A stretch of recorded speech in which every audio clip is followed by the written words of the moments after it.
Grew up round four corner hustler stones. Vice lords, grew up round Latin King maniacs.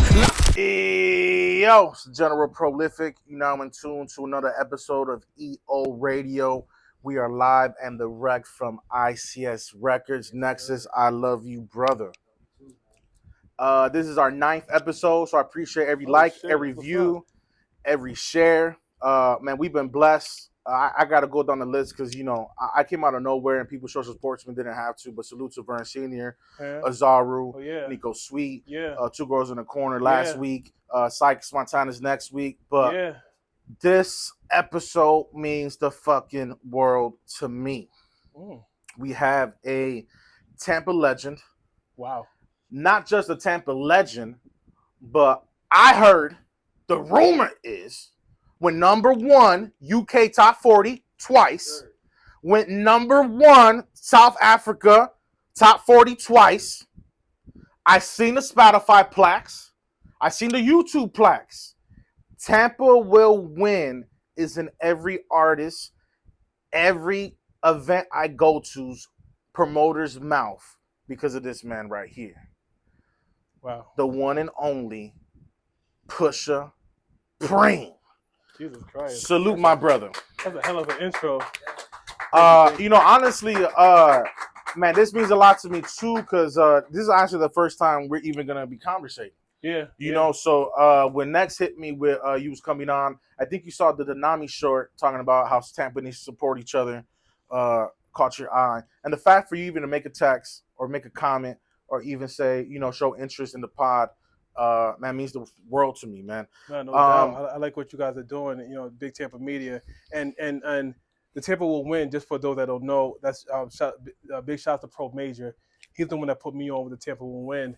And he had called me before he got locked up, and he's like, yo, I'm about to sit for a little bit. It's like, do me a favor. It's like, I'm not asking for a feature. I'm not asking for money.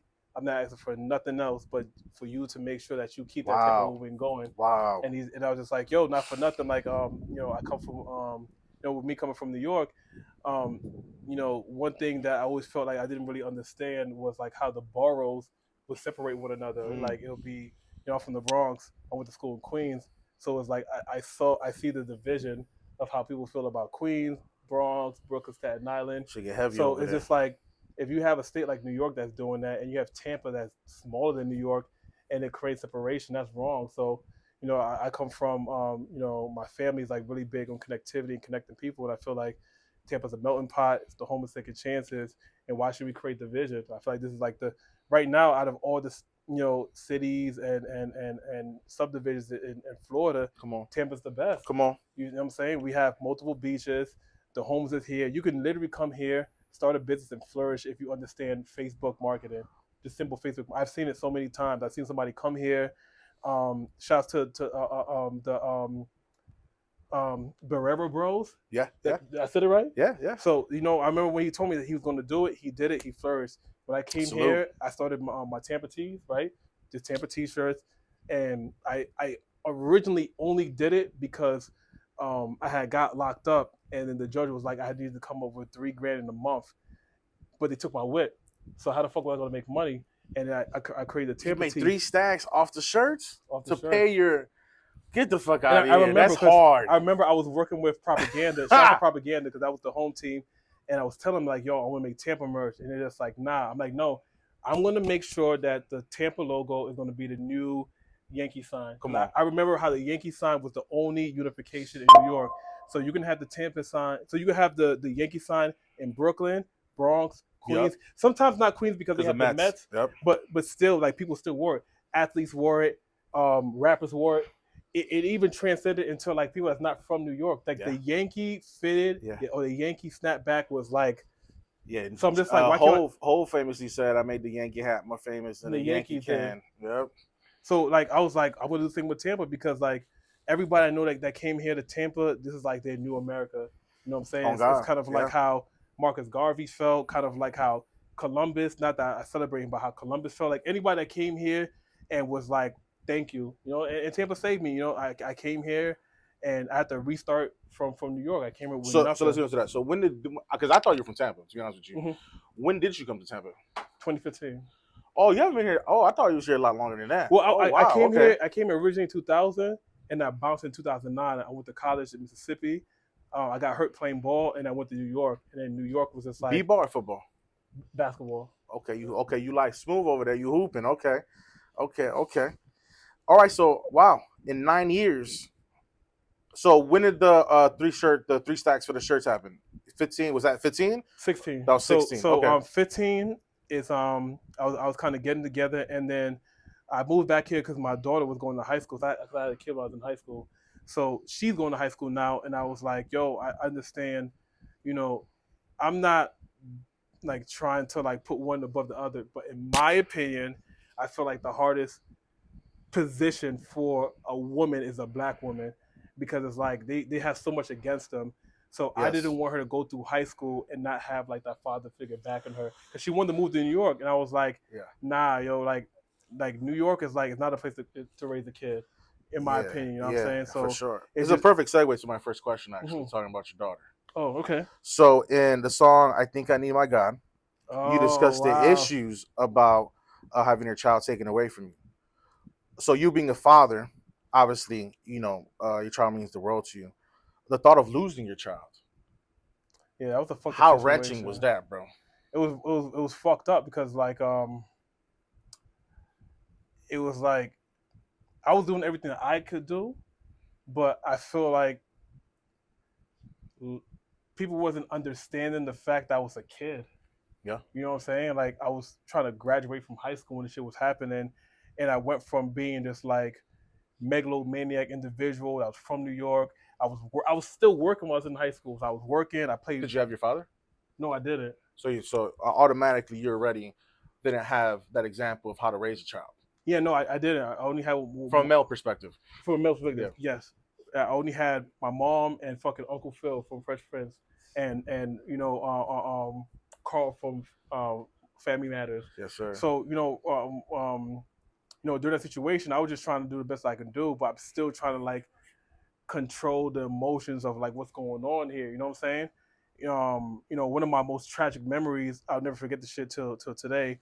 Because I was working, I was still working. I was in high school, I was still working, still doing music. We had an LLC when we was in high school because like I was selling clothes and all that. So all this stuff is like it's like new to some people, but it's not new to me. You naturally was hustling early. Yeah, early. You know what I'm saying? It's just like I'm just like I love art. You know what I'm saying? I love being able to create things. So we went. I really tell the story, so it's funny. We worked for this like gymnast company that puts like gyms and shit like that together for the kids to flip and shit. Word. And they was like, yo, we got a double shift. They're like, double shift, word. They're like, yeah, we're gonna work from 7 a.m. to 7 p.m. I've never worked a shift like that in my life. You know what I'm saying? And we worked that shit in Orlando at the Worldwide Disney Sports shit. Yes, sir. We built the shit, right? Had the kids flip, took it off. It was a lot of work. Like this shit wasn't easy. So me and all my mans, right? But the only reason why we took the gig is because we wanted to see the Glow in the Dark tour. Word. Worth it. When One Kanye of the most came here. classic. I get on a lot of people because I feel like with hip hop, the one thing that we don't evolve in a lot, unless you are a Kanye or a Tyler the Creator, our live performances always, for the most part, lack. So until Kanye came around, that was the really first one that hit me being creative and saw what a rapper could do with a tour and a live performance. So you hear this enthusiasm, right? You hear this energy. I know everyone felt that's watching this.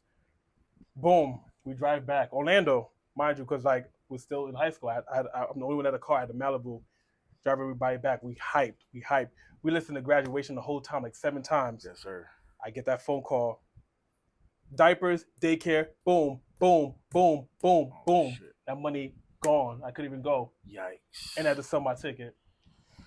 So it was like that trauma let me know that it's like I understand when like people kind of like shun their children and they turn their back on them, but then it just made me realize like how much it takes to like raise a kid. Yeah. You feel me? So when I talk about I think I need my God, it was just at that point where it's just like I don't understand like why all these things is happening to me now. You know what I'm saying? At that particular point, like I'm doing what I got to do. Yeah, this particular thing happened, but it's like, but what about like the path I'm supposed to be on? So that understand that like you can still be in your path, but you still have to pay the sin for your mistakes. know what I'm saying? Absolutely. So, you know, so I mean, eventually, like the second verse kind of talks about how it worked out, but like I think, you know, when I made that record, I made it for anybody that feels like, you know, sometimes you work mad hard, or certain things happen to you that you feel are not conducive to like your regular day base, but you have to just like you got to talk to God. You know what I'm saying? He's gonna talk Absolutely. to you. It's like, yo, you have to Absolutely. go through this because right now you need the best lesson for the future. So now that I have my youngest daughter who's 2, is like my It's patience beautiful. and my my goal mindedness for that is way different Right. Right. than Right. what it was with my first kid. You know what I'm saying? And now she's in how old is the daughter you were referencing in that track? How old is she now? She's 20. Get out of here. Yeah, she's in You got college. 20-year-old G. Yeah, no, yeah, Wow. you know when I think about it, like my man was talking to me about it today, and he mentioned the same thing. So he talked about that record, and then he talked about a freestyle that I had did, and he's like, "Yo, who's Delani?" And I told him, and he's like, "Yo, bro, like, where is she? Like, you talked about her here, Yeah. and like I don't know if you talked about her, and because you know, all of my records are just a story of like how to make it as an artist, but dealing with real life Absolutely. relationship, work." You know, if you get into trouble, how to get out of that shit. My My next shit is just question is death. You reference death a lot. Go ahead. I want to cut you yeah. off. Continue. Oh yeah, Continue. yeah. That was a new. That was a Let's get into it. So, mhm, I heard you mention in the tracks your death, I believe, of your grandmother. yeah. Obviously, when it first happens, we have that shock and that overwhelming grief. How have you, evolving with the grief, dealt with that loss So when or that those losses? so when that happened, that was right when we did Red October. No, yeah. That was during the Hooch and Hive show. So I did a show at Hooch and Hive, and that's like my claim to fame. Like I always shot them out because it happened during COVID, and we threw a huge show. We had like over 300 people there at COVID. Like one of the shows that I got the most like, you know, it was incredible. It was beautiful, but I didn't get a chance to go through the mourning process. So, you know, like when I Oh got, wow, yeah, wow, okay, so even when I found out about the news, you know, rest in peace, my grandmother. I was at a photo shoot, and then like okay. you So know, let me first. So one of the biggest shows of your career, mhm. and like the following days, you So find out that no, your no, grandma died. so it's the biggest show of my career. So Yeah. I'm planning for the biggest show, right? So probably like a couple months before that, I was doing a photo shoot, and that's when I found out. Oh wow. So I found out. So Sheesh. right before we start the photo shoot, so like it was like I wasn't ready to deal with that shit, and it was like the first time that like I could say like I probably have like 3 moments where I like cried or whatever, and it was, you know, my band was there, so we cried together. The photographer was like, "Yo, bro, I feel you, but you know I gotta capture this moment," and that's when I understood that it's just like no one ain't gonna care like how you care. Oh, for We had to sure. go through the photo shoot. So he's taking pictures like some of those pictures, like if you look close, like so I built one of the album covers based off that. And if you look close in the eyes, you can see the pain in the eyes. Like I get it. Like you know when people are like, oh, like blood in my eyes, and I can't see. Like Yeah. when you look in my eyes, you could be like, yo, he's going through something right now. You know what I'm saying? And I don't really show a lot of emotion outside of Preme or when I'm Preme. Everything's in the music. I kind of incubate it there because that's just the best way I could express it. But you know, from that point, I didn't really get the chance to be like, yo, guys, I'm taking time off. I'm going to mourn. No, right after that, we had the Hooch and Hive show. Then we had the Red October listening party. Then we had Gasparella.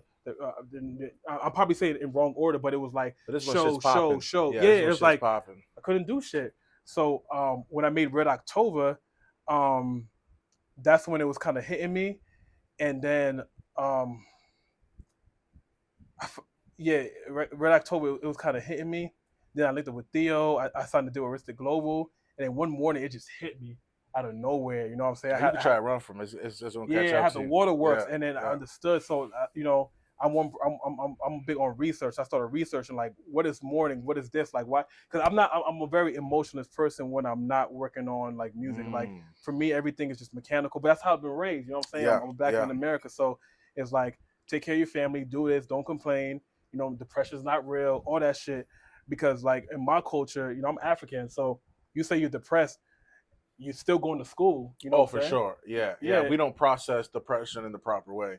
We don't process most emotions the proper way, because culturally, the generations before us were just so worried about survival that if you stood in a depression for too long, your kids ain't eat. If you stood in depression for too long, I mean, life wasn't stopping for you Hmm. anyway. It You wasn't know? until I had my second kid that I learned so much about being human. Like I didn't even think depression was real. I thought depression was just like, well, not even depression. I didn't think emotions was real. I think emotions was like something that was taught to you, and then you react to it based on what you was taught. But then, like when I watched my daughter react to shit, and if she hits her foot, and I react to it as if I'm the one that hit my foot, I was just like, There's something more to this. oh, I There's something more get to it. this. Yeah, yeah. Yeah. It's like you empathize because it's like you care so much. It's like you can't help but feel what the other person's feeling. So that's when I was like, I gotta make something to kind of like let people know like how I'm feeling right now with that situation because I feel like a lot of people lost a lot of people because during that time, like during COVID, people lost mad people during Shit. COVID. So that's why I did Heavy. hate to say goodbye because it's like you know um, I didn't want to let go, and I was so used to not letting go that it was easy for me to kind of like just put that front on, and then in my silent portions, I'll probably drink more than I should. I'd probably like, you know, just do shit that I just normally wouldn't do prior to making that album. Yeah, in hip hop history, Nas made Ether and went on 97, Hot 97, and got into a lot of beef, a lot of New York rappers right after his mom died. Yeah, Like Nas made Ether mainly because he wasn't shit slide anymore, and he happened to say the wrong thing. Said, "Fuck, I'm in this mode, so I'm just gonna give it to him." which is crazy because like I feel like with Ether was fire, but I feel like he didn't really get into like Jay until like the second and third verse. I feel like it's very like kind of mid. But I think the way he started it off Mm. and the production Yeah. was so crazy you can't deny. But we was listening to Ether right now. That first verse is like, but that second and third, Oh, oh it's the same. man, Oh, yeah. he And got his then tears ass up. anything after that, then he went Yeah, crazy. it's great now up to this point. Someone has a beef and they make the better song. They say to the other person, "You got Ether." It's Yeah. crazy how that lives on. But before I move on, let me ask you this. Again, processing that pain and grief Hmm. to you, obviously you loved your grandma, of Yeah, course. no, that's my But favorite to you, in human. your words, what does she really mean to you? You know what I mean? No, that's my soul, man. That was my soulmate. You know what I mean? Like I loved my grandmother. You know what I'm saying? I still do. Like you know what I mean? Like I'm still trying to accept it by doing certain things. That's why we have to, because every album we make a different mask, right? So I made that one for Oh her, wow, oh that's dope. and then we incorporated Frida because I was really big into Frida. So I always pick like a painter that really bangs with, and then incorporate it into it. So, um, That's always a salute to her. That's always a homage to her. mhm. Then that's hard. But I couldn't let go after I hate to say goodbye. It was still bothering me. So then I was just like, I gotta accept that she's not here, and I gotta put the D word next to her. So that's Mm, why I made the album "Heroes Eventually Die" because she was my hero, yeah. and in the artwork, she's in the artwork. But then as she passed, then the person who told me that rap, my cousin, he passed. Oh So it was wow. like God was just like, bro, like if you don't accept this mourning process, I'm gonna take people from you. And the way my cousin passed was like it was crazy. He's from Jersey. He's from Newark. So they said that he was like foreshadowing his death to my aunt and shit like that. And he left. He left. He's like, yo, I'm going to the bodega. People that don't know the corner store. He went to the corner store, and he didn't come back for hours. And then just found him. He was dead. Yikes. You know what I'm saying? My And so when I condolences. went to go see Man. him and stuff like that, and then everyone was just like, yo, they were talking about him, but they were talking about how great my grandmother was to me. I was just like, yo, stop mentioning her. Like I was tight about it. Like don't talk about Right. her like she's not here. Yeah. And then I was just like, yo, damn, I'm like delusional. You know what I'm saying? And for me, It's I've one of the never. moments that hit you like, yo, I really got to confront this now. I got to Yeah, confront this that's because why I it's made. hitting me in the face everywhere I go. That's big facts. So let me ask you this, man. In the song "In the Way," ha, best friend wasn't acting right. How hard it is to navigate relationships. In the same songs, you even talk about how the hoes wait till you're married. You feel me? A big fact. So, super. So, let's address the first one, man. How is it being Pusha Preme, rising to where you are at now? And I was talking to Smooth about this just earlier. Like, it's always the ones you least expect it from. It's like, man, I could have saw him acting fun and him do some wild shit to me, but not my man's, my right hand man. So how do you move on and let go from relationships that, because you got to guard your heart too. Yeah. So with Winnie, I feel like we all have a Winnie. Winnie is the friend, is a toxic friend because now we live in a society to where it's like when you have your roster of individuals, you're gonna have somebody that's toxic. They're a really good person, but they're good in like cheerleading you, but their life is fucked up. So Winnie, like I had mad Winnies within my lifetime to where, they didn't have the situation like they gave the best advice, but they did it. They weren't living their life. You know what I'm saying? They didn't have a man, didn't have this. And then when you ask them, like when you like, yo, like what's up with you? Like when you go on progress in life, they blame you. I'm busy helping you. That's why I can't do. I'm just like that's crazy. Super crazy. It's like That's foul. that's why I was like your core is, your core is light like beer. And then you say I'm in the way on some shit. So Bars. and then the verse kind of portrays like, from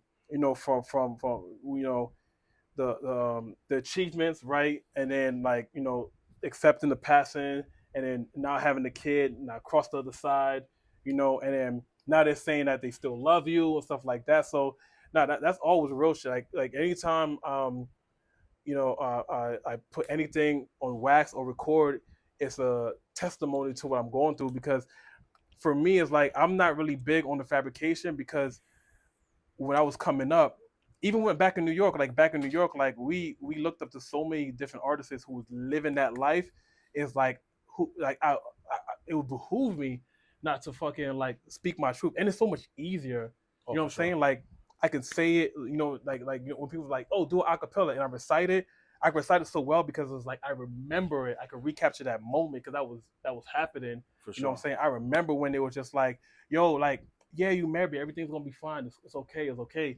In their mind, they thinking like, oh, I'm locked in, but we can still have fun. They're just like, bitch, like, what took you so fucking long? You know what I'm saying? Like, I've always been the same me type shit. Oh, God. And like everyone has a winner, you know what I mean? Especially nowadays because like being toxic is such a part of the culture now. It's like, how did that become cool, bro? I was just talking to my mans about this. Like, I just got put on to Candace Owens. So I'm watching her, and she's you just got put on? I just got put on. Like what? Like 3 videos in put on, or like 3 videos put on. So like I see she did the thing with Joe Buttons. So I'm just like I'm doing my homework. She did something with Joe Buttons? Yeah. I know Kat because I love politics, so I know Candace for a while now. I know she did something. I gotta see that Joe Buttons joint. So that's interesting. So I watched her, and then I watched Dr. Ume because Dr. Ume was like he's not too fond of her. So I'm just trying to put 2 and 2 together. Right, hearing both sides. That's if they work together, they would be so powerful. Oh my God. Because they talk about the same shit that could move the culture. But the thing is just like, it's just the thing that they talk about that our society is fucked up on is the reason why they're not together. You feel me? Perfectly said. Absolutely. It's the reason why. I agree on that joint. They got to excuse. You're talking about Umar Johnson, right? Yeah, Umar Johnson. I was watching him today because he was on Yachty. So I'm just like, he's on Yachty. So I'm like, this got to be some like joke. Yeah, you know what I mean? And then I hear him speak and hear this history. I'm like, that's how I feel for Tampa, not with the race, but I just feel like how I feel for media. I want media. The reason why Tampa is not where it's at right now is because the media is not doing their job to make sure the people hears everything. Because the thing is, like you guys know about me, right? But you guys don't know how much money I put into advertising. How much sacrifices I make when it comes to like going out to an event. At one point, I mean, all of last year, Dex could tell you, I lived in Newport Richie. I was driving an hour to show love and then go back an hour. That's about, everyone had 24 hours. I had 22 hours. So I got to sleep somewhere. Mm-hmm. So I was only sleeping like about 5 hours. So for that whole year, 5 hours with a baby, my baby's 2. You know what I'm saying? So they don't, you know what I'm saying? So sometimes I chuck it up to people being lazy in Tampa because if you live in Tampa, you live 15 minutes away. What's stopping you? You know what I'm saying? What's stopping you from making an appearance and kind of like making a connection? If you care about this, because you can kind of cultivate the way things go for you in your perspective of what you're trying to gain. Now, if you're trying to gain popularity, then of course you have to be everywhere, right? Yeah. But if you're trying to like get new audiences and get people to fuck with you, stuff like that, then you need to put yourself in position to where you have a new audience every day. And these guys, they want people to fuck with them. Yeah. You know what I'm saying? So like next could tell you, yo, this one person who I met, he's seen the growth. He's seen when we was doing shows in the Kava spot over there by fucking McDill. Right. He was also there when we did the Ritz. Yes, sir. He was there when we did Mariah the Scientist and Lil Tyler when we opened for them, and he was also there when we did GMF. So it's like I tell people I'm no different from you. Like, don't let the mask fool you. I do this shit so I could provide, so I can protect my privacy. so I can come to your show. Because if I come to your show as Preme, then everyone's gonna be like Preme, Preme, Preme, Preme, Preme. Yo, what's up with the feature? What's up with this? Because we live in a world of opportunists. Even if it's your birthday, if I come to your birthday with pop up bottles and I'm Preme without the mask, I'm going to get more attention than you on your birthday. Right. And that's not fair to you. And I never want to be that kind of person. For me, it's like, I don't let my accomplishment define who I am. But it's like, you can't knock me for working hard enough to use my accomplishments to build my brand and so I can build generational wealth for my family. Absolutely. You know what I'm saying? It's like, I'm doing what I'm supposed to do. So if you look at it like a come up and stuff like that, that's on you. I'm not looking at it like that. You know what I mean? But you got to remember that the people that came from the same city, Doechii, Tom G, Tay Bay, the girl from 3LW, the opportunity is there, but people don't want to build with their fans. So like it'd be dope when I hear like Randy go on a podcast. He's like, yeah, people like Pusha Preme. He gets off stage and he talks to people. That's the lawyer, right? Yeah. Yeah. I mean, I can set up an interview with you guys too. That's somebody like, if you got to watch this, your artist, you got to have him on your team. I'm telling you, yo, he saved me out of a lot of bad deals. For real. Like I be getting some offers, and for me, I just want to be able to do the artistry full time. Because not only do I do the artistry, I do the marketing, I do the planning, I do this, I do that. I wear a lot of hats, and I feel like I can't be the best version of me because I'm splitting myself in so many different forms. You know what I'm saying? Right. So now it's like I always had the media team on deck. Media was always good, but the business portion of it has always been on me. And you know, the way that music is progressing, like, yo, my man Scholar now is able to run sessions from his crib, and you could be here. He can Bluetooth sessions, bro. That's hard. It's like on Pro Tools, he can Bluetooth sessions, bro. That's crazy. So while this is going on, I'm missing out on everything. I'm missing out on like new drums, new this, because when I was making these albums, normally what I do is every Friday it's a new music Friday from top to bottom, and I pick out all my favorite songs and listen to those things throughout the whole week. So I'm like, okay, these individuals are making songs about this. Okay, so I'm studying that. They're using these BPMs, they're using this. So I can cultivate that, and then I'll test the record out to see if my audience fucks with that. Or you, the common people that listen to New Music Friday. No? Okay, cool. Next playlist. Or you, the common people that listen to this. Yes? Then I make more of that. For me, I'm just an artist. So I just so happen to be African, so it's easy for me to make Afrobeat because I've been listening to that shit my whole life. Word. You know what I'm saying? Let me ask you this. This is not even a question I have. Obviously, you're Pusha Preme, Billboard, all that. Mm-hmm. You can make a tune, of course. Mm-hmm. I was surprised how good your lyricism is. Do you feel like you get enough credit for how ill you is with the pen, G? Fuck no. Oh, you can rhyme no. For real. I was just talking to Beast and Chill about that, because like they didn't post the GMF freestyle, and I was like, bro, this is like top quality. When was that? Last year? No, this year. This year you did a freestyle? Yeah, so I did a freestyle. It's a GMF freestyle. So if y'all watching it, definitely take heed to it, because it's not just a freestyle. Like, I'm not trying to be like, I did something dope, watch me. But the reason why I created it is because I wanted to motivate individuals in Tampa that you are able to record your song, right? Like, hear the beat, write it. If you write, freestyle, right? Mix it. Right? After you mix it, shoot a video and put it out the next day. That's what I did. Because I feel like if we can get into the habit of doing that, that could be a new genre for us. Because a lot of people be like, yeah, I did like 7 songs, but you didn't drop none of them. You didn't give your engineer any time to mix them. But think about this, be like, hey, because when I make music in the aspect of what the video is going to look like.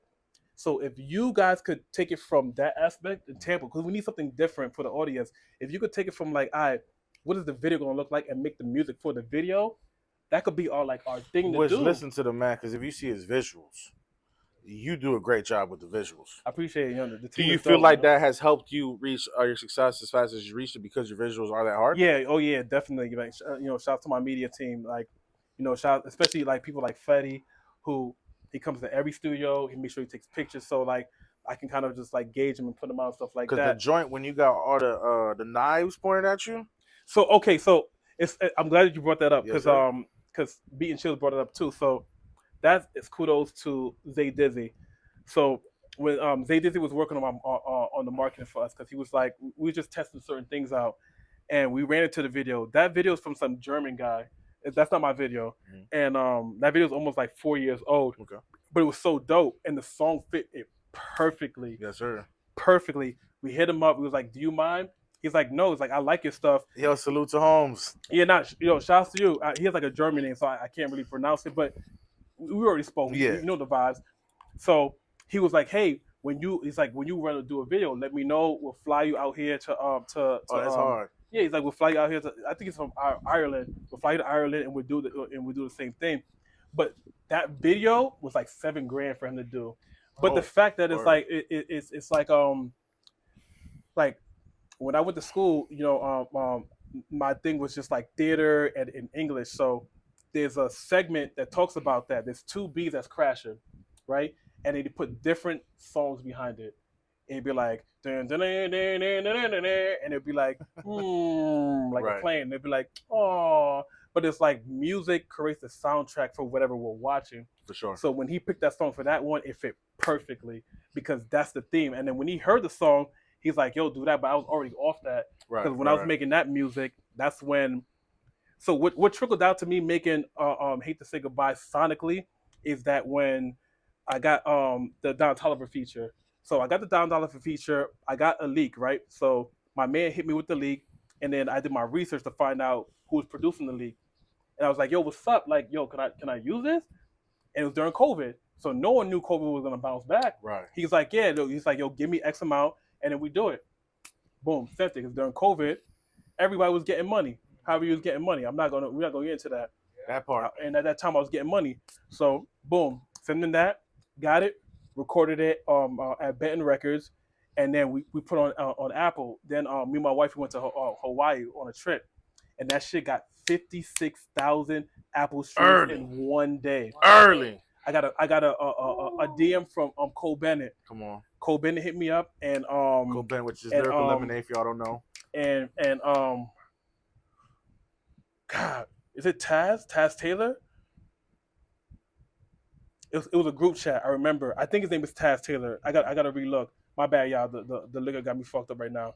But it's a white boy for sure. He hit me up and he's like, "Hey, we feel like we're going a different direction with the record, and we don't want to hit up your distributor to get it taken down. We see you done well. We think you're a talented artist. Keep doing your thing. Yeah. But if you can you take the record down? Whatever you got royalty wise, we're not gonna take that from you." So till today, I still get streams from that. So I still get royalty streams because there's certain countries that still play it on the radio. Yeah. So he kept his word. So I got that.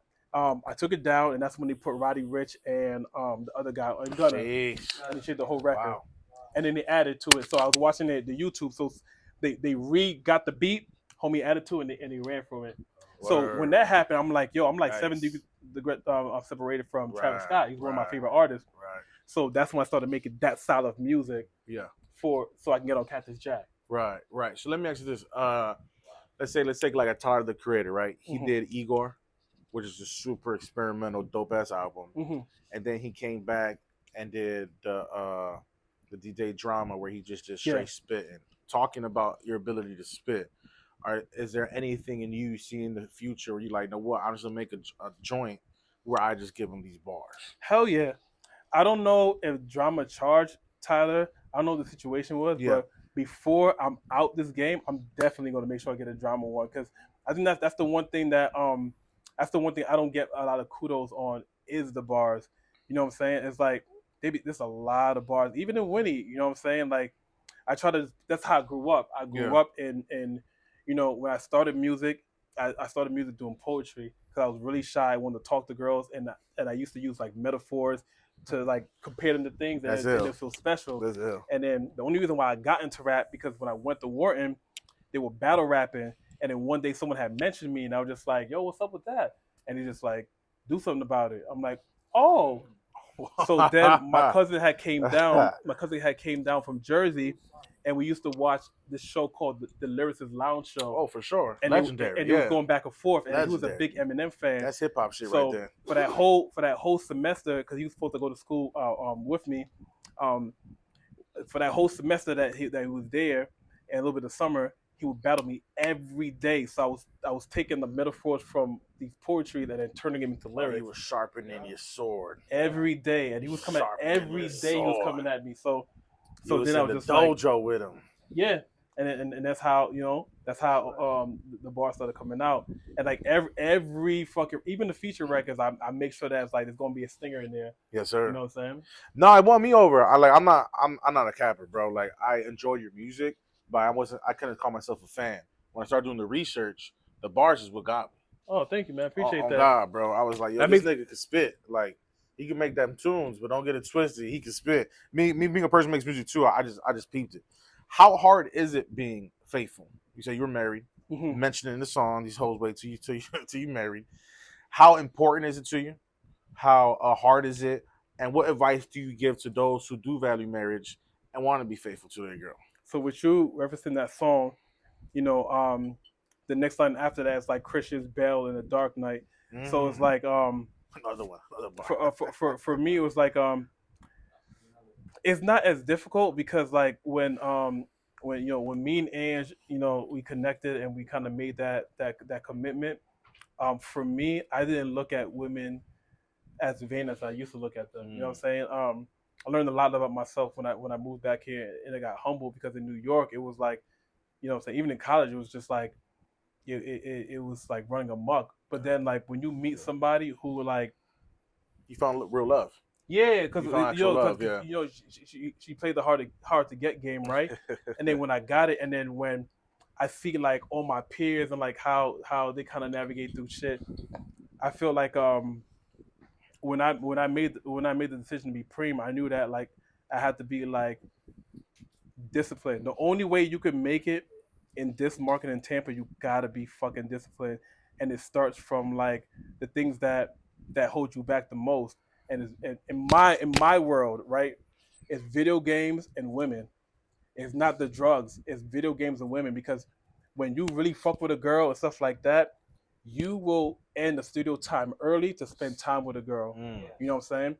When it's like there's so many different instances. Like you might be jealous of a nigga, and that jealousy transcends into your music, and you're not really like being you. Right. So like I never wanted to have any kind of like dominion over like my creativity. Like Right. I protect my creativity like it's my own kid.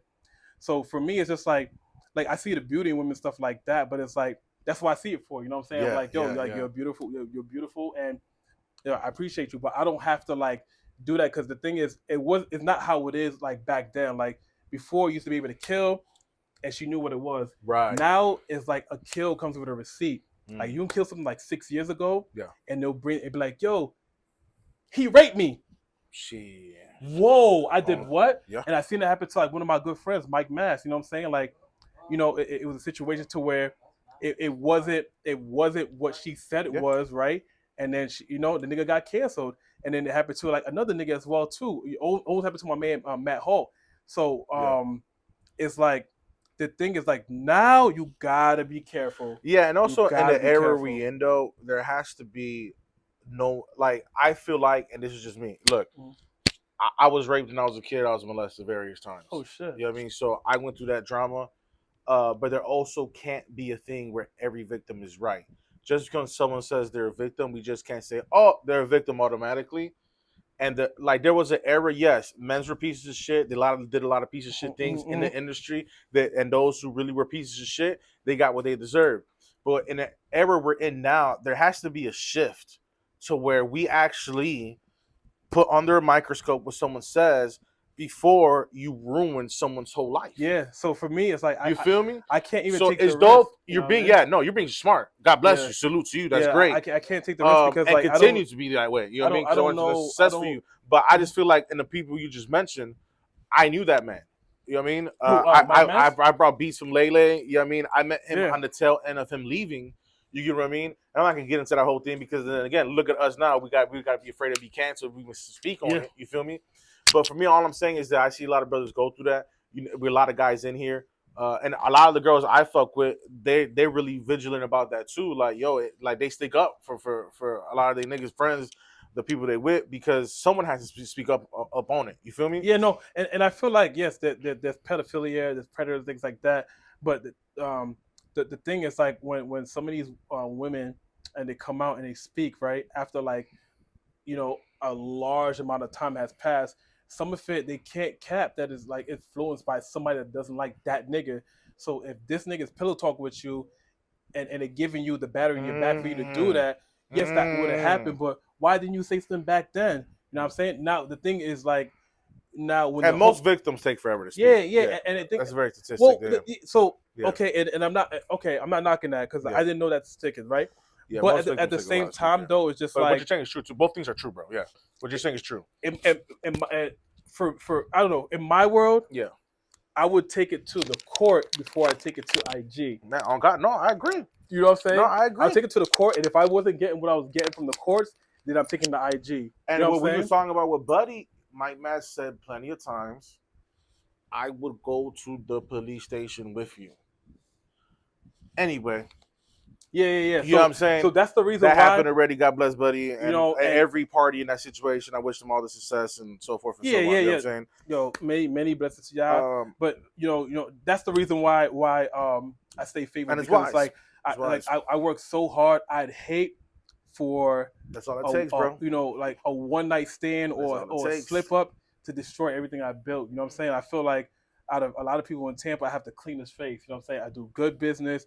Even if a nigga's just like don't like the business I do, and it's like, oh, you owe me this, here, my nigga, take that. But just understand, I'm screenshotting this, I'm favoring this message, so that anytime you want to talk about that, understand this is what you said, that's what I paid. Because sometimes business it doesn't go as planned, right? And that's just business. If you do business, I've been doing business for a long time. It don't go, but at the same time, though, it's not something we can't talk about before you take it to the internet. But if you take it to the internet, in my opinion, then you are trying to slander me to save yourself, to put yourself on a pedestal. Clout, You know what I'm saying? Yeah. They use your name to get clout. Yeah, they use your name to get clout. So let me ask you this, bro. Obviously, when I introed you, you went number one twice, top 40. Well, I was gonna tell you about it. So yeah, we're number one twice. It was one in the UK and one in South Africa. So South Africa was when I was independent, and then the UK was when I was with Ristic Global. So when I got with them, we remastered and re-released Adam and Eve, and then went with number one again. Right. That's why I was like, okay, this is my lane, because how the fuck do you do that in two different times? And it was almost a year apart. You know what I'm saying? So artists coming up. There's been plenty of famous artists I can speak. A$AP Rocky got popping first in England, and then he came in London, then he came back. There's various artists. You being an artist now, seeing the game from a larger view, for younger artists watching, how important is it for an artist that really wants to do this to be able to seek an audience outside of their city and outside of their country? Because we have the internet now. So, you feel me? The key thing, what I tell a lot of people, you have to understand your numbers, right? So I used to be like everybody else. My numbers are big, rah, rah, rah, rah, rah. But then it's just like, it's kind of like holding up like a pack, and the pack was fronted to you. It's like, this is not your bread. You know what I'm saying? Like, you didn't make anything off this. You're just doing this shit to let people know that you got a pack, which is whack. That's always been whack. Super whack. So to answer your question, what you got to do is just like, as you're doing your ads, yes, guys, you got to pay for ads. Trust me, man, that ounce ain't worth it. If anything, get a quarter for the week, and then use the rest of the bread and put it to the ads. That's real. To find out who is really fucking with your music, because a lot of people are like, I don't get support. No, you do get support, but you have to monetize the support. Like, the thing is, like, you think you just competing with just the nigga down the block? No, you compete with niggas like me, nigga. You compete with Gats. You compete with Jay Brown. You compete with Sam Hughes. Yep. You're competing with fucking Siobhan. Like, you compete with a lot of people. We want the same people. We all in this small town. So you have to figure out what your demographic is, right? Once you figure that out, see, I'm old school. So if you like a post, and that's gonna tell you, I'm going to hit you up and be like, yo, what's good? Thank you for liking this post. Then I'm going to go to your page. I'm going to go to your story. And if anything happens, birthday, newborn baby, new job, new beat, yo, bro, I saw this shit. That's dope. Real. Or I'll go to your most recent post and I'll do a comment. That's dope.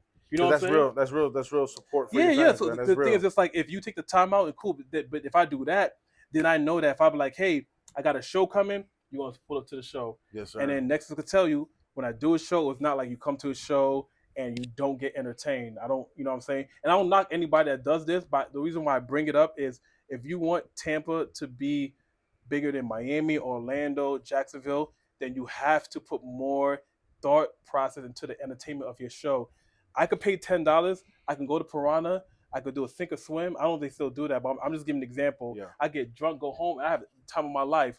If I come to your show, what are you giving me, my nigga? Because those drinks are $12 some of the times, and they're not heavy pours. So you got to give me something, bro. Absolutely. You got to give me something. Yeah, some people, some of the people get a babysitter for. Some people, Yeah, get women bro. to be tired to be at work the next day if it's during the week. Some get dressed up for, go buy an outfit for. Absolutely. I've been to your shows. You know, my man Salute Caleb Music, which Shout out to Caleb Music. Hell yeah. And there's another thing that I do appreciate you without even being aware of like your whole catalog. I obviously knew who you were, but I didn't know your whole catalog. But a person like Caleb, bro, I knew Caleb before y'all got tight. Ooh. And I've seen. I got to make sure he does an interview.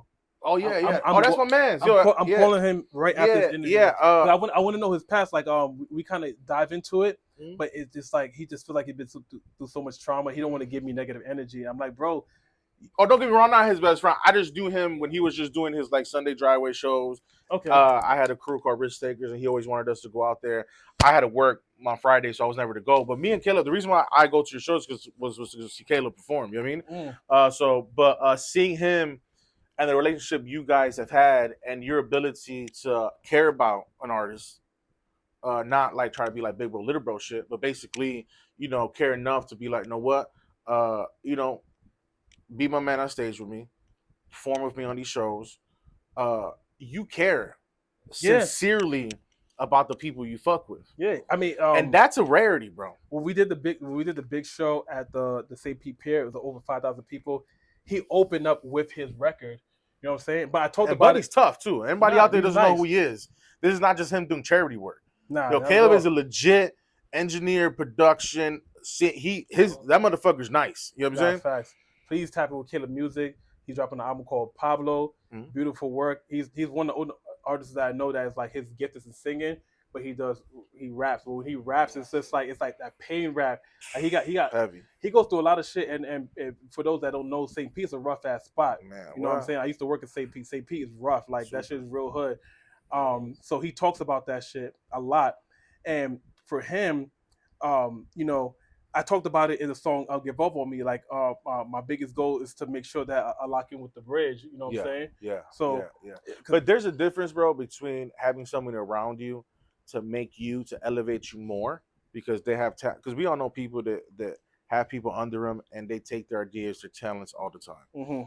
So there's a difference between having someone around you and just having them there to elevate you, and there's a difference between having someone around you because you see the potential in them and you want them at one point to be your peer, even succeed you. You have a genuine heart where you want people to be where you're at and one day maybe surpass you. Again, that's rare in our industry, bro. And that's rare. And I see it time after time again. When I go to your shows, I'm not going to say the person's name, but you were like made a whole chant for one of the artists that was there because you fuck with them. Yeah. You feel what I'm saying? So it's like, I don't see that, bro. I always say this, and people who watch my podcast, I might be a broken record, but I'm going to keep fucking saying it. Our community, and hip-hop specifically, if you win, I look at it as like, I can't win. Universal, Warner, Republic, they ain't worried about running out of pop stars, bro. They ain't worried wearing boy bands. They ain't like, oh my God, they got a Taylor Swift, we can have whoever, you know what I mean? Or they got this boy band, we can no, you know what I mean? They got Taylor Swift, we got Justin Bieber, you know what I mean? Whatever, I don't into pop like that, but you get my point. Is that they're not like worrying, oh my God, they're successful, we can't be successful. Hip-hop's the only way, it's the only culture in general that if you win, I feel like I can't win. And in actuality, there's enough to go a fucking round. We've seen it all the time. Miami did it during the Khaled era. Look at what Atlanta did. Obviously, look at what the South did from Rap a Lot to fucking Swisher House to fucking the Paul Wall era to and then you got LA. The list goes on. We've seen it in so many different ways, shapes, and forms. Even New York, they went through a little struggle, but in that struggle, they had the Beast Coast. They had the underachievers, they had the ASAP Rockies, they had the Tan Boys. So we see where these people come together and create movements where multiple people could win. When you come to Tampa, I can name I was talking about an artist recently. I don't know homegirl's name. I think she's ill too. She has like short, blonde hair and like a gold grill. Her name starts with an M. I forget her name at the moment. I think she's hard as fuck. But she was, and this is no mama to you. This is no like shade or anything like that. But she was asked in an interview, yo, the person wasn't from Tampa. She was out of town, and the guy's like, yo, I feel like Tampa slept on, but I don't know of any Tampa artists. And when she was asked, yo, name a couple Tampa artists, all she had said was Dolce, which Dolce's on tour Bay, bro. Yeah. She's huge. And Tom G, which Tom G's a legend already. So if you're fairly at age in your 20s and you can't mention another rapper in your city, how do you expect Tampa to ever get its shine when you can't even say one or two artists? You know what I'm saying? Well, the thing So was, for me with that is that when I'm not from Tampa. I'm from Chicago. I came here when I was Chicago. Appreciate. So my favorite team's the Bulls. So. Hello. So when I got here, when I was in my early 20s, I had a band. I did music professionally. I toured and all that shit. 2 years ago, when I got back into music, I started doing this. All I care about is seeing niggas succeed. The reason why I do this podcast is to bring light into artists. So, you know what I mean? So you did majority of your shows with a band? Back then, yeah, not now, but back then, yeah. But, I mean, no, I had a legit band. My whole thing was. If you had a band in Tampa, you would still do it? Me? Yeah, of course. Yeah. So you heard it first, guys. So when I do the next quarter project called Overthinking Will Kill You, you perform with a band. Word. Salute. Thank you. Appreciate that. But I see it like when you hear people. Sometimes I think people are exaggerating. Oh, there's so much hate. I hear there's so much haters, bro. But I'll see being in a room in a networking event. There's 40 artists. You go up to them, bro. This isn't like a gang turf war. We're all here to network and to further our careers. You go up to people, they're too cool for school. They don't even want to say hi to you. Yeah, the thing about Tampa is like so it gets to the point. It's like, bro, you gotta relax. Yes, that's why like I pride myself on just making sure like yo, after the show, no matter how tired or whatever, I come down. Yo, thank you. Next, I can tell you, thank you for coming to the show. You do. Yeah. Thank you. I try to hit up as many people as possible before like wifey's just like, all right, bro, we gotta go. But I think the thing about it is just because of the propaganda of everyone saying Tampa's a crab in a bucket city. So that's why every pod that I do, every interview I do, I'll be like, it's not because I've had success. You know, I've hopped on Tom G's live. I hopped on Major. I hopped on Famous Boy Charles and QC. It's not. The thing is just that like you guys are trying to integrate your fan base with someone else's fan base because you think you're better than them. But it's never been about that. Like the perfect example you said earlier is Jay and Nas. At one point in time, it's like you had Jay fans and you had Nas fans, and I can't say one is better than the other, to be honest with you. But that's not what it's about. It's for you finding your own tribe, finding your own individuals, and you lock in with them and you build that. There you go. You know what I'm saying? Then you take those individuals that are like-minded with your music, and you see where they're at in other states, and then you build from there. You can't really, you know what I'm saying? There's a lot of jealousy here because everyone feels like they're not going to make it, and they got to get out that mind state because it's like they have to look in the mirror. And I tell people anytime anyone asks me for a feature, I ask them the same question: what is your goal? Because being popular is not a goal. It's not a fucking goal. You know what I'm saying? Being known is not a goal. Making dope ass art's the goal. Making dope art that affects people is the goal. Because you can make dope art, but it's like if it's not affecting nobody, then timeless music. But if you're making timeless music, then you have to understand that your demographic has to be a lot larger. So we wouldn't even be in your demographic. You need to be making music that they're going to play the lightning. For sure. You know what I'm saying? We're not even in your whole spectrum. So once individuals understand why they're making music and not take it from like an emotional standpoint, then we could be able to kind of like put things in perspective. Because I've done shows with Doechii twice. You know what I'm saying? Once Doechii left Tampa, she went to Atlanta, went to New York, then went to Atlanta, then she went to New York. But I'm California. You can see the transition in the way that she was just kind of like formulating what she did. She's like, oh, this is my niche. Okay, I'm sticking with this niche, and boom, I'm gonna focus on that. One dude. Yeah, she's dope. But she's one of one. The thing is, she's always been like that. Like when we did the if I could show you, I'll send you the link. When we did Vibes to the Bay, shots of Symphonic. She's always been like that. You know what I'm saying? So you think she would pop back then, and then her cousin or her sister, I don't know how they related, but Taylor Moon's another one. Oh, Taylor's hard as fuck, the thing is like you have the thing about them is they have to find their demographic right, lock in with that, travel. You have to travel, unfortunately, because Tampa doesn't have enough of the power players for you guys to make moves. But if you build a base in Tampa when you're trying to find the power players, at least you'll be able to have your base, which will get you the show that you need, or you could book your own show. You take that capital and then you bounce. The gems. Look, the guy's successful. He's giving you gems right now. Yeah, I mean, like what he just said, finding a tribe, finding a niche. He gave you a whole fucking scheme on what to fucking do, and he's doing it. He just did it. Like, yeah, it's not like it's lucky. cap. I mean, Because y'all went to high school, middle school out here, so y'all could just build that whole fan base all the way through. You know what I'm saying? If I had that kind of that lineage, you know what I'm saying? The fan base would be, you know what I'm saying?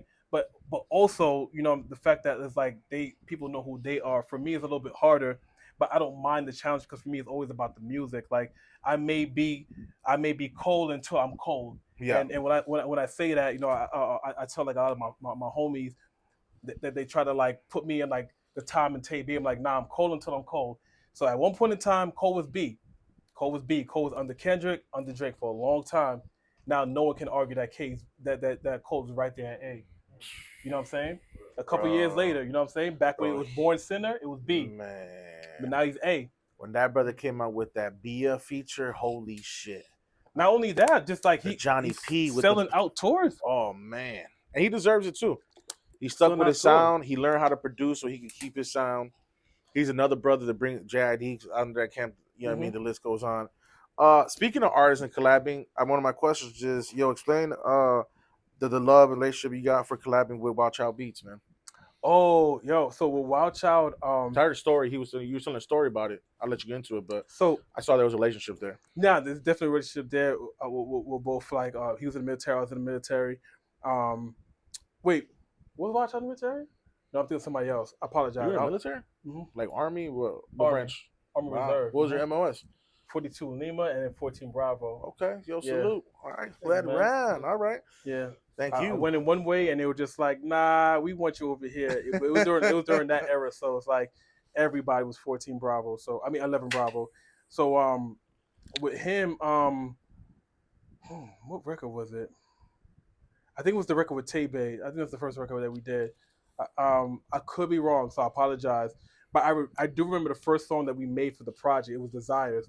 So he always was like, I don't make Afro beats. I'm like, yo, bro, music is music. All Afro beat is just like, it's like trap R&B, but just like happier with omni piano sounds, right? So, and he said he wanted to learn it. And for me, I was trying to learn it because I wasn't trying to make Afro beats. When I made Better Than Yourself, Adam and Eve, Prisoner of War, I wanted dance hall because remember the whole Jamaican thing. You know what I'm saying? Like I really I dive into culture, and since African culture wasn't really being celebrated, I kind of just rocked out with the Jamaican. Which is beautiful now. It got to where it's at. Yeah, hell yeah. It got to shine for real. Oh my God, but it's like I just think back when it's like African Booty Scratcher, Africa This, Flies, Lions. It's just like y'all so ignorant. It was crazy, man. Super. Thank God for the internet though, because it really put them in perspective. And it showed them how much they missed out on because, like, Nigeria has always been a big player in Africa. Sudan, the country that I'm from, Sierra Leone, we have one of Sierra Leone, bro. Mm-hmm. For real, mm-hmm. That's the most beautiful beaches in the world. So the classic Kanye joint, man. No, Sierra so Leone, that's a whole other story. Yeah, but the fact that it was like when they made the movie, they made it seem like we was victims, but like. The truth about it was like some of those individuals that was governing those land was allowing them to come in because it was breaking them off. Yeah. You know what I'm saying? Yeah, bring your labor. And then when they came, they're like, nah, we're gonna use you. You know what I'm saying? You can't govern everything. So that's a whole another podcast. Right. But yeah, so it's like I was really just trying to just like make sure that I stay culturally driven because at home it was very ethnic, so it was like really hard to kind of like indulge into American culture. But in New York, they kind of force that for you. You know what I'm saying? Because New York is not like it don't feel like a real place. You know what I'm saying? New York is like they talk different, they move different. Yeah. You know what I'm saying? Like certain people got certain lingos, and so when I moved to Tampa, it's the same kind of thing, but it's split up in like blocks that are like right by each other. So you got 40th. You know, Copeland moves a certain kind of way. Yeah. Bougainvillea moves a kind of way. So I used to move with all those niggas. You know what I'm saying? Drac and all them. So, um, you know, I understood that like y'all are not as separated as y'all think it is. Yeah, y'all may be separated because of money or because of some old beef from like 10 generations ago that you can't even like reconcile because that nigga's in jail. Yeah. So put that shit down. Y'all work together and y'all can really take this over because unfortunately in your upbringing y'all wasn't really getting an education because y'all was out in the street. So the thing is like y'all gotta think long term because y'all fucking these girls raw, y'all having these kids. Now the kids gonna reap, you know what I'm saying? They're gonna reap the benefits, not the benefits, but they're gonna reap what you sow of I'm these from broken Chicago, families bro. That shit happens. all That the gang time. culture So, just keeps but going the thing is on like and when on. you look at Tampa, it's just like you kind of have a choice. So okay, yes, maybe you live on 22nd and 26th, right? But at least you live in the house, my nigga. You're not in the pink apartments. You know what I'm saying? You're not where we was at on fucking on University and Burnside. You know what I'm saying? Projects. You know what I'm saying? Green Door God, Project. Y'all don't have that struggle. So I just want them to you took embrace it the back to the fact pink that apartments, G. yeah, the thing is like there's a lot of information, knowledge, benefits out there for where they could take what they're doing and kill. A lot of these kids are dope. Like my man J300, they dope. They can get 60 niggas to come and fuck with them. Yeah. Have them come fuck with them, get a venue, do your shit there, eat off the bar, eat off the door. Yes, you know what I'm sir. saying? Then take that shit and travel and document what you got there so people could see that you fucking with them. There goes Because your streams, there goes your views, yeah, yo, it's repurpose just content, all that. they gotta really understand that like they got it, man. I'm telling you, Buck Sosa, all these dudes, they got it Yeah. because you got people who know you personally, right? And then you got people who fuck with the music. For me, all I have is if you meet me and the music, but majority of the music, you know what I'm saying? That's why I try to make the shows really good. Yeah. So it's like if you spend that 10, 20, 25, you get a great show. But then also what I do, I make sure that you have value in the shows. That's why we always have merch bags and things of that nature. Yo, that last one you did was a movie, G. At Hoochie Hive? Was it the New Year's joint? Which was the one? My dog, Lil Doobie was there. You was there. Was that the Christmas event? Was it the Christmas event? Yeah, You had the confetti and all that shit? Yeah. That was crazy. So every year we do the Renaissance. That's where it started. So we had a deal with Renaissance. Shout out to Renaissance. Shout out to Talib. So we did a partnership, and they took a chance on us because it's like, oh, okay, well, we've never done anything like this here. You know what I mean? So we did hip hop there. It was the first time, and mind you, as we're doing this, the Buck players are upstairs sleeping, getting ready for their game tomorrow. So, but it just let me know that if I can do it, somebody that's been here listening, y'all dudes, y'all can do it as well too. But you guys have to really understand why you're doing this. You know what I'm saying? Like making music, it could be a hobby, a form of expression, right? But then when you really want to put that jersey on and get into the league, understand why you're here. Yeah, you the one you did in Ybor, was it a book drive? The one in Ybor. Oh no, we did the book drive in I was there with Clutch and Ozzy. Shout out to DJ Oh Clutch yeah, and Ozzy. yo, shouts to Clutch, man. Clutch we went into that joint. Yeah, that was an epic. When he says his shows is legit, like you do put value in your shows, bro. I saw you one time in the joint that just popped out in Ybor. It's an art gallery. You had the dancers out for that joint. That old stage outside. They got the balcony. People could walk up around the stage. 19, whatever. Yeah, 1940. Yeah, that performance that performance was hard. I'm not saying you didn't like it. Nah, I think the sound was so. Which one? I think it's like 19. It's right by Zydeco. It was like for like a gay a benefit or something like that, right? LGBTQ benefit or something like that. Nah, it was for That venue's incredible. The venue's amazing. Yeah. It was for Outkast. It was an Outkast really? tribute. Yeah, because wow. the headliner was J Rock. Oh wow, J Rock. Yeah, J Rock Jones. So it was J Rock Jones, and before that time, I did Fam Affair at that same venue. How much do you enjoy when you have the dancers there with you? Oh yeah, it's dope because like you feel like it gives you more life for you as a performer. Not yet because like when I do rehearsals with them, I'm trying to understand the mind frame of dancing. So once I get that, so Crystal and the leader, which is Legend, once they're like they're breaking it down for me and I understand it, then I could get into it because like I want to be able to have like breaks. So for me, I think a good question like that would be for Taylor Moon, because Taylor Moon, she does the shit with her dancers, and then they break out stuff like that. I'm going to incorporate that. For me, it's like I'm just so focused on just making sure that I'm saying my words, I'm delivering, I'm staying in key. I have so much that I think about when I'm on stage. I'm picking out like the one person that's just like I'm not feeling it, and I'm just like eye contact, and it's like, oh,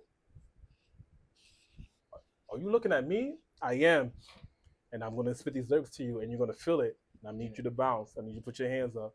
And then once we make that connectivity, I move on to the next person. Right. You know what I'm saying? So once I incorporate that, and then like other things that I want to do, then I think I'll have it all down packed. So I'm trying to understand that. I was just asking my man's right now, like Legend, like what goes on in your mind when you're dancing and you're making these moves, these motions, like what makes you do that? Right, you know what I mean? Because I know for me, like certain drum patterns or certain cadence, not cadence, a lot of cadences come from the way the music sways, you know what I'm saying? Right. So if it's a song like Winnie, it's like it's I'm really just kind of just responding to it's not a kick, but it's like the knock, the and I maybe go because so now I'm playing the role of like a trumpet. Right. So when I approach music, I approach like I'm a part of the beat. How good does it make you feel that you make music people can actually dance to? Feels good, man. Like you can actually create an atmosphere and a vibe. You know what I'm saying? And then also too, how important? Not important, because if you jiggy, right? Mm-hmm. But obviously you get like jiggy, you get fresh. One of your nicknames, I believe, refers to you how you tailor your shit, how fly you are, right? How does it feel knowing that you literally? All right, let me ask you this question because I don't want to keep it too long. I got some more questions. So I doing my research, I saw the interview where he said the reason why you wear a mask actually comes to the influence of MF Doom and how you want the focus to be on the music and now that I heard earlier about how you made like a mask particularly for your grandma. So my initial question for her that was why did you choose to have various masks, like not have a signature mask? You know what I mean? Yo, you know what? And do you have a favorite mask? I wanted to do a signature, but the thing is, like, then I felt like people couldn't ride the journey with me. You know what I'm saying? Like that's a very interesting perspective. Yeah, like you don't think because if you feel like when you say that, like they'll get tired of it, or no, it's like support it. It's like when I make the mask, it's like I listen to the whole album, and we keep it on repeat. Me and Katrina, and then I take my sketches. Oh wow, that's a creative process. And then like, that's why when people just like make me a mask, I'm like, you don't want these demons, but we listen to these songs, and I'm just like reliving all of these moments, and then I'm just like I'm taking these sketches, and I'm like, that's it. And then she'll go on SDNB and help me find the materials, and then we'll just like put it together. Like, yeah, I want it like this, and then I want it like that, and we're like, boom, boom, boom, boom, boom. Yo, my hands is killing me here. And you know, so we kind of do it like that. That's dope as fuck. That's dope as fuck. The signature, I would say, because it's so funny. Me and my manager T was talking about it. The signature would be Zipperella, because Zipperella wasn't for an album. It was basically so I can kind of like get out of the box of everybody kind of doing the Bejeweled Margiela. So when I was putting together those joints, I was doing more so because like I wanted to kind of like make it stand out and then have a purpose, right? But then I see everyone was doing it. DJs was doing it. DJ Paul was doing it. Yeah. Random people was doing it. I'm like, oh, this shit's too easy to make. So then I made the White Ranger that had the diamond face. Like, no one's going to have this one. But then the problem is when I perform with it, you can't hear me because of the muffleness. And then the sweat was getting dirty. So I can only imagine. So when I'd wash it, I would have to like, it would take me so long to wash it. I went through so many toothbrushes. And then Katrina was like, why don't you do a ski mask? And I was like, a ski mask? I always didn't, like, a ski mask wasn't my thing because I remember when Plies did it and I know the history behind the ski mask. Sure, so I didn't want to put that demon on me, especially after beating that case. Yeah. And it just made so much sense because it was able to give me an opportunity to like say like people can hear the music. Yeah. So they'll hear the band, but people would still want to hear the songs. They still want to hear Party Time. They still want to hear Heaven and Night. They still want to hear Adam and Eve. So the ski mask gave me an opportunity to do that. So when we did Zipperella, I'm like, I don't want it to look like a ski mask. I still want it to look like a piece. Right. Because all of these things are pieces to me, like art pieces. They are. They really are. So like Zipperella kind of like portrayed that because it was just dope to have that, but it's like it didn't really have the story to go behind it. And then that's when Chainsaw P happened with Red October, because it was just like, okay, this is like when the rapper kind of like gets into like this bag of just like emotions and vengeance and being egotistical. It was so much. That's why it was maroon, and the chains kind of like put into the perspective of just like rappers. A lot of rappers wear chains, so I'm just like, I'm not gonna wear my chains. I'm gonna wear my chains. You know what I'm saying? And then then of course, like with the mourning process, then it became a little bit more like less of the chains, more of the floral. Still have like the drip aspect as well too, because I was growing my hair, so I didn't have dreads to shake them, but I wanted the jewels to kind of represent that. And then the next one, the Monte Cristo, that had the thorns on it, because I was just like really in like a biblical kind of like spirit.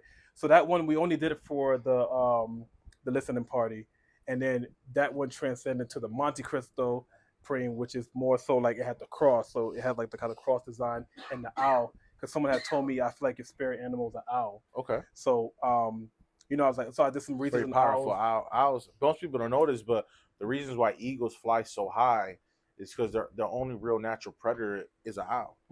Owls hunt eagles, which is crazy to think is how of an alpha predator an eagle is. Yeah, eagles fly so high because and it's funny because if you were to shave the hair off an owl, I love owls, bro, because I've always been a night owl, no pun intended. So dope. Anyway, and I can get all that, but yeah, owl's funny because when you shave his hair, I mean, it's just nothing there, just legs and like a little ass body. You know what I mean? And them motherfuckers be taking out eagles, G. Damn. Yeah. I mean, I'm always big on it's not how you start, but it's how you finish. Facts. You having daughters. I was looking at Jay-Z, the Library of Brooklyn. They had like his whole life. Yeah, like you seen it? Yeah, went there. Dang, bro, that's dope. That's dope. But you having daughters, you looking at your career. One day, these masks could be on a mannequin in a museum speaking about your life. Yeah, we want to. We want to do it. We want to do it. And that's an incredible like feat to be able to say that. I mean, do you think about that? Yeah, no. We almost did it. Well, we partially did it when we did the listening party at the symphonic office. Like we put them like in paint, so when you walk through, you saw it right there. Dope. That's dope. So, but we did because we do the therapy set. So it's basically like a therapy session, and then like that perform based off the questions and answers, stuff like that. So, when I spoke with Crest, it was like, yo, it'd be dope if you kind of had all of them here, and you kind of like. So I always want to do something like that. Reason being is, a long time ago when I went to London when Princess Diana died, I went to Madame Tussauds, the wax museum. Yeah. And that shit was so dope to me, how they was able to like bring these individuals to life, and you read about them and stuff like that. So and you can have the description, like how you just explained, broke down. You can have the description next to the mask of what it means, bro. Like, I think that's it. That's why I think the fact media you even is so think important. about it is so hard. Yeah, it's like, for sure, absolutely. For like I meet so many people, and the fact that they don't know like the history behind it, and I've said in so many different interviews, lets me know that those media platforms, they don't really like push their shit. So like just like I told Randy, I'm telling you, I told Tapped In, and I told Mix One, like, yo, like I'm gonna make sure that I'm gonna push this. I'm gonna make sure everyone watches it and hits. So it helps me out because I want more people to understand, because I don't want anyone to have a misconception that I'm just doing this to look cool. Right. There's nothing cool about this. You know what I'm saying? Like, it would be I'd be way further in my career if people knew what I look like, because it'd be easier for me to maneuver. But I do it because I really, really, really care about my privacy. If I take my kids to Mosey, if I take my kids to the mall, I don't want to be bombarded about music. If Nexus tells me to come to his birthday party and chill and vibe, we chill and vibing.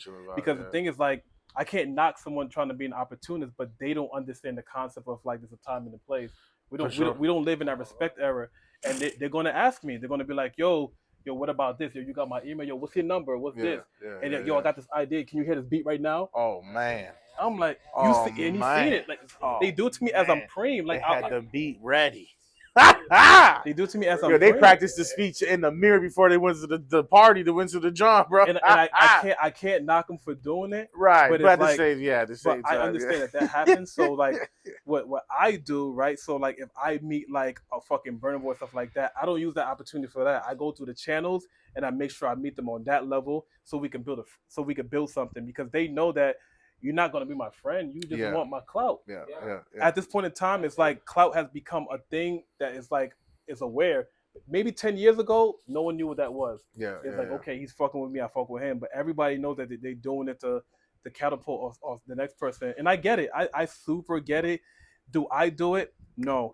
I don't do it because after doing my collabs with these companies, the beer companies, stuff like that, the best way to do it is in a professional manner. So when I do it, I don't have to feel obligated to fuck with you. Yeah, You know what I'm saying? Yo, any artist watching or anybody in just business in general, yo, I don't care how talented you are, how cool you are, everything's relationships. And you Big only get facts. one chance to make one first impression, and that really determines whether or not a person fucks with you. Facts. Even if it is for a business opportunity or to make some money, you got to know how to communicate properly and how to build a genuine relationship. I don't fuck with nobody who don't fuck with me. Like I learned that. I used to be a pastor for a long time, bro. Oh shit. Yeah, for 10 years. And one of my mentors always taught me, only invest in people who first invest in you. You know, and you could take that to a certain extent as well, because you also as an individual has to invest in someone 1st before there's not always people coming to you to invest in you. You know what I mean? But everything's relationships. The further you get in any field, in any platform you're on, is really based on how you handle your relationships. How he said, doing good business. When I first got into this game, bro, because I do my own shows. Like I got tired of the platforms and the formats other people do their own shows. So I paid the artists. I put on like four or five artists that I think that are dope, that I want to listen to, that mesh together for a show. I put the money up and I do my own show. At first, obviously, when I had 80 followers when I first started 2 years ago, there was only like 20, 30 people there. Each show gets better and better. You know what I mean? So I'm happy about it. But it's genuinely doing good business. But when I first got into this, bro, the how much DJs told me, yo, don't fuck with this promoter. He owes me $150. And till this day, no matter who I fuck with, I always hear a story about who not to fuck with based on bad business. Yeah. You know what I'm saying? That stays like a stink on you that never leaves. Yeah. Never fucking leaves, dude. And I never want my name to be spoken in that light. Facts. Like, you go above and beyond, you even give it off if someone, even if they don't deserve it, but you already know I ain't fucking with that nigga no more. Yeah, yo, I mean, there was a well, nah, I'm not gonna mention I got that. you, Yeah, but one more. Let's finish the Wild Child, and then I got. What? Yeah, so with Wild Child, Wild Child was like one of the few, other than my MD Julian, but he was the first producer to be like, hey, I want to produce you. I'm sorry, you got a music director? Yeah, for my band. Yo, he do it right. That's smart, bro. Yeah, that's smart. He got your own young guru, like Jay-Z got young guru. You got your own young guru. All right, continue. I'm sorry, Wild Child. That's dope though. So after we did Desires, I was like so impressed by like, how open he was to like suggesting things like that. I was like, yo, my man does the sax, yo, let me throw my man on the sax. And he was open with it. And he's like, yo, let me produce you. So that's what made me because no other producer said that. It's like, let me send you a beat pack. He's like, let me produce you, because the thing about making like the perfect song or good music is like you have to find the base where the artist is in key and the production is in key. So a lot of songs don't be whack. It's just that you're not in key with the beat, so you sound off. Oh God, yeah. You know what I mean? And then having a good engineer and then having a good MD. I mean, you don't have to have an MD, those that are listening, but if you just need somebody to be able to like help you with the structure, because music has a structure. Someone that's like who's listening to music on an everyday MD is a musical basis. director, by the way. Everyone doesn't know what that is. Yeah. Azaru is also a Bronx native. Yeah. I asked him this question. I didn't know you were from the Bronx, so I'm gonna ask it for you. Bronx is the birthplace of hip hop, and for a long time, I'm a huge Fat Joe fan. Obviously, a Pun fan. Okay. But for a period outside the golden era, early 2000s, until really like Cardi B blew up again, and then you got your Ace, Boogie with the Hoodies and the Don Q's and all that. Now there's more coming out. But for a long time there, bro, there wasn't much of a representation for that borough where this shit came from. in those years, like you being a Bronx native, how did you feel that there wasn't really like that one that There was a really was couple coming cats. from there? You know what I There was mean? a couple cats. But I'm talking about like on a international level. Oh yeah, You know yeah, what I mean? That yeah, yeah. was really like Well, you had J Lo. Mhm. You know. I'm talking about like hip hop though, like Oh hip yeah, hip yeah. hop. You know what I mean? Like, how do you feel about the whole Bronxers in general now? Like, you're from there. I mean, you're a proud son. I mean, you can actually say you're a proud son that's actually doing music, being I think creative. I mean, the Cardi was huge. yeah, Salute to Cardi was that. big A because City with the Boogie was huge, of course. Those are more recent years. There's a long time there where there wasn't really much of a, that's our birthplace, man. That's our mecca. You know what I'm I saying? mean now and whoever wants to disagree, you could disagree. Ice Spice is the biggest artist right now, and she's from the X. So Shit, talk that shit. She is, yeah. the thing about the X is like it just breeds people who's gonna get it no matter what. Mm. You know what I mean? Like I remember back when first started with the clothing line, and it took off. Salute, yeah. Corey Guns, and then Corey Guns wind up from doing mixtapes to the nonsense his father be on, and then being able to fucking get on a song with Lil Wayne in his prime. So the Bronx has always been the borough that's going to work extra hard for it. Queens had a really good start with Run DMC and Prodigy and LL Cool J, and then Brooklyn had all the all stars. You know what I'm saying? Brooklyn's like the West. If we're using basketball terms, they had Jay-Z, Biggie, Casanova, Fab, Papoose. They had so many talents out there. So Nine Dudes. Yeah, you know what I mean. Roddy Rebel. So the thing about the Bronx, like right now, the Bronx is up. Like they're not mentioning it, but like the Bronx is super up compared to, the Chef G's and stuff like that. Like BX is super up right now. Have you been able to do anything or planning on doing anything out there? Yeah. So so it's different now because since like they're doing so much like gentrification and stuff like that, and just like working in New York as an artist is extremely difficult because a lot of politics. So we was lucky. We was working with DJ Camelo, so he was like integrating us as like he was coming up. So it's definitely difficult, but I plan on making a return and doing the show at SOB's. Come on, baby! SOB's classic hip hop venue in New York. For those who don't know, that state's been blessed crazy. Hell yeah! Crazy. So that's the goal. So SOB's the goal. Last year we did Brooklyn Music Kitchen. We did a show there, and we had about 60 people that pulled out. Come on. You know what I mean? Baby. So, shit I'm talking about. So it's like now that we know that it's still there, there's a lot of people that know me from like my previous artist name over there that still support that we got going here. So they pulled up. Some of them pulled up from Jersey, Connecticut, stuff like that. So they never seen me with like my band, so I brought my drummer here. Come on. But they're fans of the music and they still buy Tampa tees and stuff like that. So it's we're definitely gonna jump on that for real. I just want to make sure that the marketing is right. We get the right DJ, we get the right openers, and we just really do it the right way. You know what I mean? Before we make that, because I would like to create that bridgeway. So when I spoke to Brooklyn Music Kitchen, it was like, yo, if you want to take this whole night over and let us know and we'll make it set up. I'm like, yo, I do what you guys are doing in Tampa. The only thing that I don't do that's a cool idea that y'all doing is y'all charge per slot. So what these niggas do is that like you can have an 8 to 8:30 slot and that's like your whole shit. Oh, that's hard. You know what I'm saying? That's you. That's dope. That's a cool idea. I was thinking about bringing that to Tampa, but it's like the thing about Tampa is like people are so late. Yeah. So if you come at 8:15, it's just like I can't give you this. It would have to be an hour slot, but you ain't lying. Yeah, they lock it in. You got it for an hour. This is what you pay, and then you make your bread back on your ticket sales. No, that's ill. Yeah, it's cool. I think it's a cool idea. You know this is probably the fourth time interviews. I'll forever be in tune with whatever Rocka Flocka has to fucking say. He's the definition of real woke to me. You know what I mean? 2 Chainz too. 2 Chainz, he has a couple joints I like, but 2 Chainz, I love him more as an individual than I do. Money. Yeah, that's what I'm saying. Yeah, don't get me wrong, he's nice too. Like, but I like him more as an individual thing. So I got I'm gonna wrap it up. I have a question. That's why I was saying earlier, just like the music portion of it is the art, but the real portion of it is the branding. The branding is what's going to give you the longevity. You know what I mean? And I learned that when I did the collab with Zydeco. I did the collab with Zydeco, and then I thought I was going to get residuals off the beer, and they're like, nah, that's not the way that we constructed our agreement, but you could sell merch. And I was like, damn, we brought interesting. we brought like I want to say maybe like because they were there.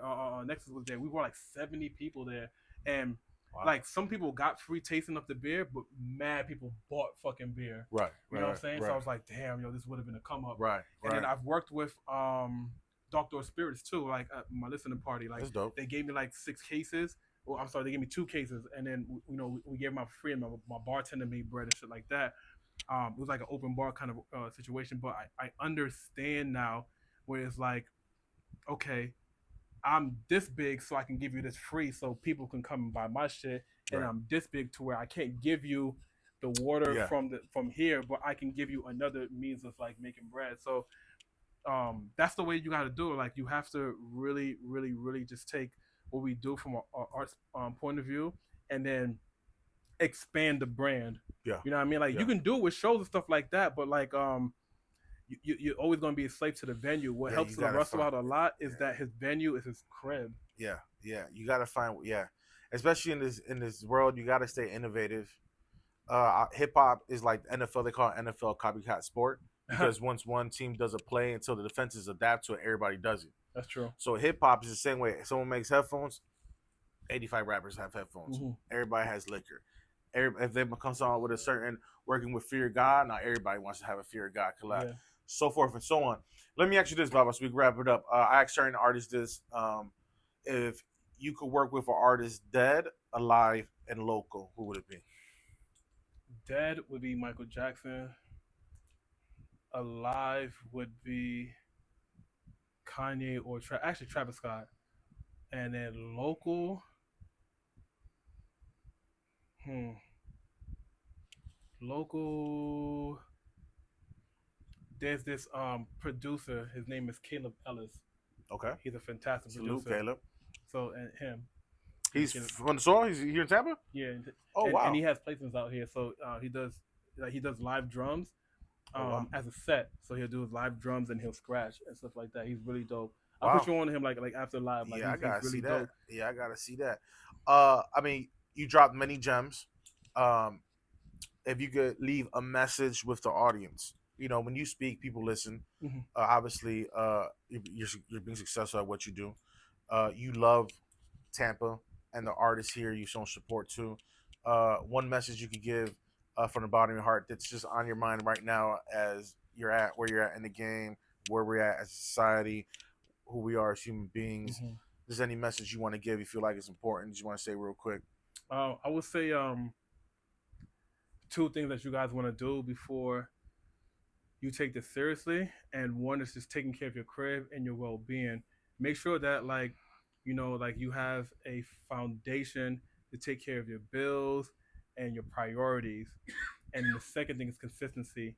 Don't ever put the music above like the means, because then the music doesn't get enough of your attention, because you always have this insecurity that things at home ain't right. Yeah, that's it. And then stay consistent. Believe in yourself.